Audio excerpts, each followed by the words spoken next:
When all the world's a stage, as William Shakespeare said in As You Like It, remind us that identity shifts depending on where we stand and who is watching. Today, that idea feels less like poetry and more like lived reality, especially in environments where work and life share the same space. Because most of us instinctively know this, we behave differently depending on the context. In public, expectations are clear. We understand the rules. We know when we are presenting ourselves professionally. At home, those performances soften. The mask comes off. People become more unfiltered, sometimes warmer, sometimes more impatient, but undeniably more human. Traditional hospitality environments help us navigate these shifts through structure. There is a front of the house and back of the house, a visible stage and a hidden one. Guests know when the experience begins and ends. Staff know when they are on stage and when they can step away.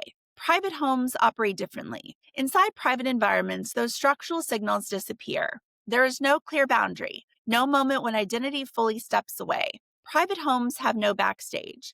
And when there is no backstage, performance does not disappear, it becomes continuous. When structure no longer defines the stage, people themselves become the structure. Leadership, environment, and relational design begin shaping behavior in ways most traditional organizational models were never built to anticipate. Identity and role begin to overlap.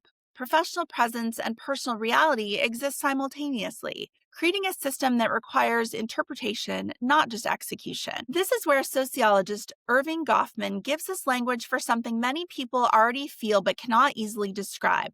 Goffman describes social life as a form of theater. In The Presence of Self in Everyday Life in 1959, he proposed that individuals move between front stage spaces where behavior aligns with social expectations and backstage spaces where people recalibrate and express aspects of themselves that remain hidden in public. In most settings, this distinction creates psychological clarity. Work is work, home is home. Identity shifts as we move between environments. We all do this. But when professional roles enter private spaces, that separation dissolves. Instead of moving between stages, multiple stages exist at the same time, and identity must be negotiated continuously. That overlap is not a flaw. It's the system itself. In ultra high-touch environments, work and life cannot be fully separated.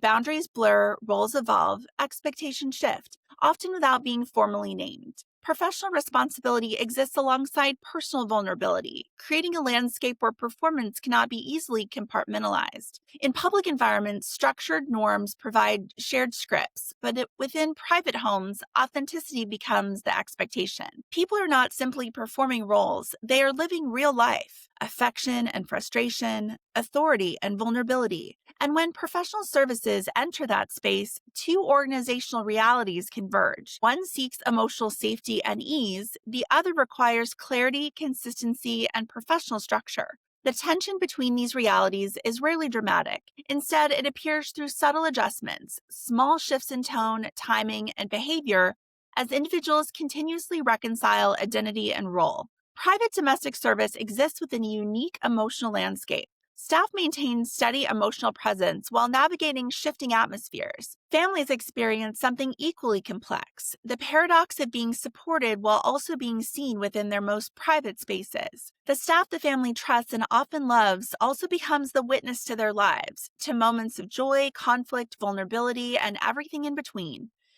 That reality creates a level of exposure unlike any other environment. It can deepen trust and intimacy, or if mishandled, it can feel profoundly unsafe. Ordinary moments begin to carry the weight of performance simply because another witness exists. Some individuals adapt easily, others become more self-conscious. Emotional labor becomes mutual, though not always equally visible. Everyone contributes to maintaining equilibrium, even when that effort remains unspoken. When there is no backstage, performance becomes continuous. People on both sides interpret context constantly. They adjust behavior, they negotiate identity moment by moment. Over time, fatigue emerges, not from the work itself, but from sustaining multiple roles without shared language or structural clarity. Without understanding the system, individuals often interpret tension as personal conflict, but more often it is structural reality. Those who spend enough time inside these environments develop a particular form of awareness. They begin to recognize patterns before they are fully visible. A shift in tone, a pause before authority reasserts itself, a room reorganizing without words. This perspective is not about judgment.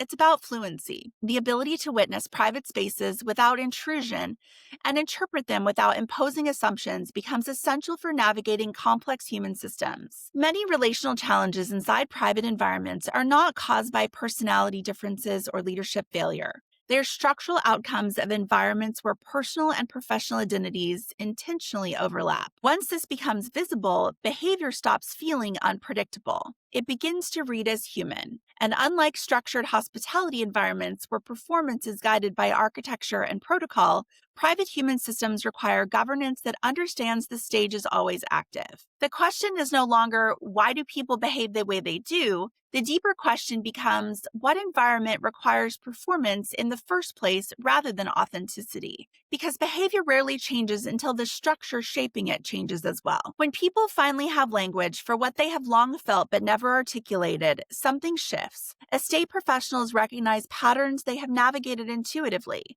Estate owners recognize experiences they may have felt but never named. Seeing the system clearly does not remove complexity, but it transforms confusion into understanding and tension into information. Performance is not deception, it's a navigation tool. And when governance understands that reality, relationships stabilize, environments evolve, and both humanity and excellence can exist simultaneously. Thank you for exploring this conversation with me. These are the same conversations unfolding quietly inside many complex environments today. They are complex human systems, and the more language we have for them, the more clarity becomes possible. I look forward to continuing the conversation with you.